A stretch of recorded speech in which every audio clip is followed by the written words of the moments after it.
प्यारे दोस्तों, आज हम आपकी खिदमत में एक सबक आमोजन हाजिर हुए हैं। किस्सा है एक सौदागर की सबसे छोटी बेटी का।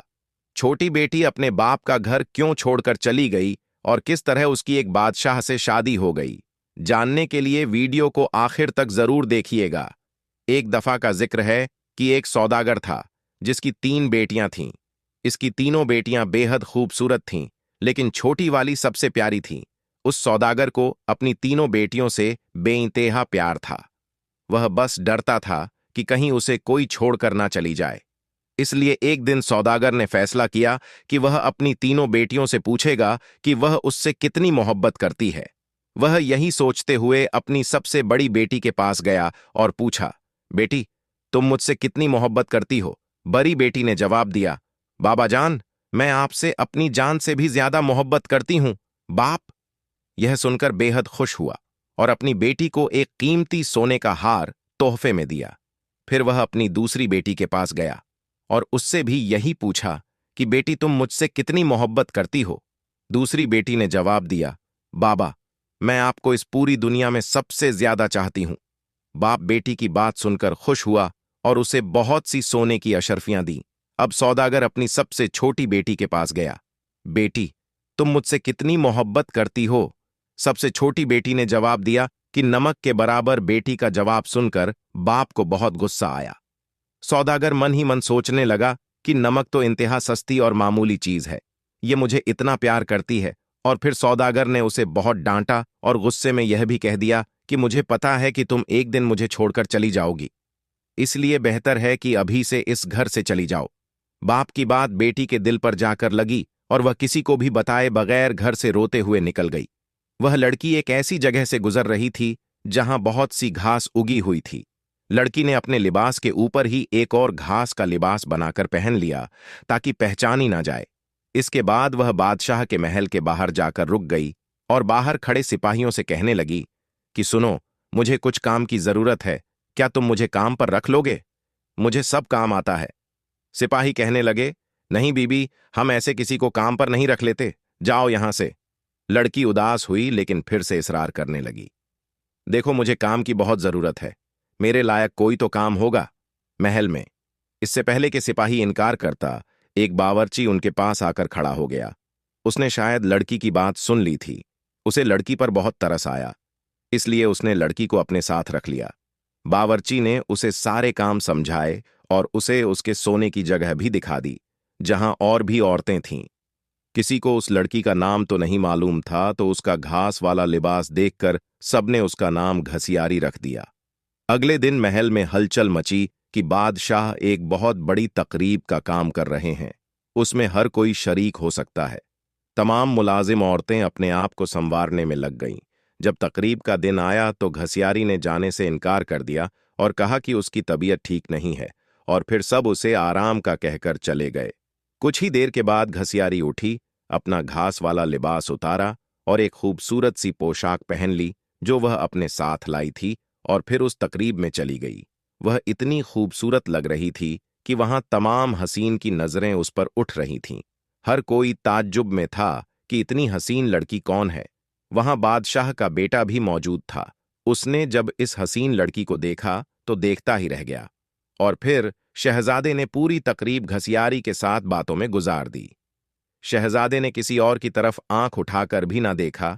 फिर घसियारी किसी की भी नजरों में आए बगैर वापस महल में आ गई। अगले दिन औरतों ने कहा कि तुम्हें वहां होना चाहिए था। कल बादशाह का बेटा एक हसीना पर फिदा हो गया और सारा वक्त उसी के साथ रहा। घसियारी बजहर उदास सी हुई और कहने लगी, काश मैं भी जा सकती। कुछ दिनों के बाद बादशाह ने फिर से एक तकरीब रखी। इस बार घसियारी ने यही बहाना लगाया कि उसकी तबीयत ठीक नहीं है, सो नहीं जा सकती। लेकिन सबके जाने के बाद उसने फिर से एक उम्दा लिबास पहना और तकरीब में चली गई। शहजादा उसे देखकर बहुत खुश हुआ और एक कीमती अंगूठी उसे तोहफे में दे दी। फिर तकरीब खत्म होने से पहले ही वह वापस महल में आ गई।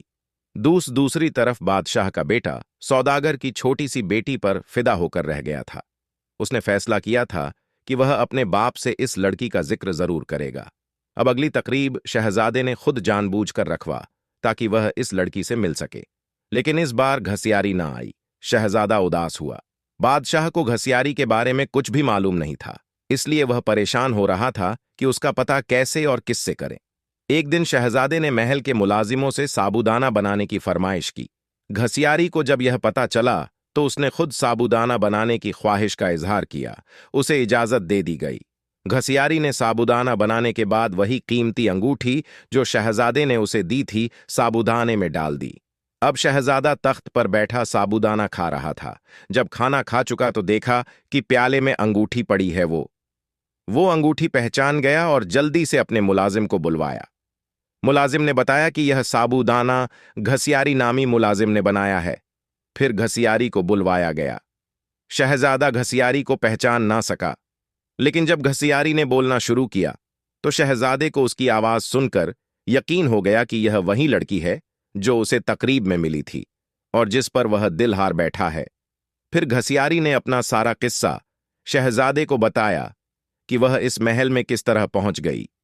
शहजादे ने घसियारी का हाल बादशाह को बताया और इन दोनों की शादी कर दी गई।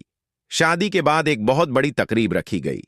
उस तकरीब में सिर्फ शहर के बड़े बड़े सौदागर और ओहदेदार को बुलवाया गया था। घसियारी के बाबा भी उस तकरीब में मौजूद थे। खाने का वक्त हुआ तो दस्तरख्वान हर तरह के लजीज खानों से भर दी गई, लेकिन जब सबने खाना शुरू किया तो पता चला कि खाने में नमक ही नहीं है। घसियारी के बाबा ने बादशाह को मुखातिब करके कहा, इसमें तो नमक ही नहीं है। बादशाह हल्का सा हंसा और कहने लगा, क्या हो गया सौदागर साहब, सिर्फ नमक ही तो नहीं है, बाकी सब कुछ तो है ना इसमें। यह सुनकर सौदागर की आंखों से आंसू जारी हो गए। बादशाह ने उसे ताज्जुब से देखा और पूछा कि जनाब, आप रोने क्यों लग गए। सौदागर ने कहा, कहां, आज मैं अपनी बेटी की बात समझ गया हूं। खाने में नमक ना हो तो चीज बादशाह का हो जाती है, चाहे उस खाने में और कितने ही कीमती मसाला पड़े हों, लेकिन नमक के बगैर खाना कुछ भी नहीं। फिर सौदागर ने अपना किस्सा बादशाह को सुनाया और कहा कि मेरी बेटी मुझसे नाराज होकर चली गई है। मैंने उसे बहुत ढूंढा लेकिन वह नहीं मिली। मैं उसकी तरफ से बहुत परेशान रहता हूं। सौदागर ने बादशाह को अपनी बेटी का हुलिया बताया तो बादशाह ने घसियारी को बुलवाया और अपनी बेटी को सही सलामत देखकर बाप की खुशी का ठिकाना ही न था। सौदागर ने बेटी को गले लगाया और उससे माफी मांगता रहा। प्यारे दोस्तों, अल्लाह ताला हम सबको अपने हिफ्जात में रखे।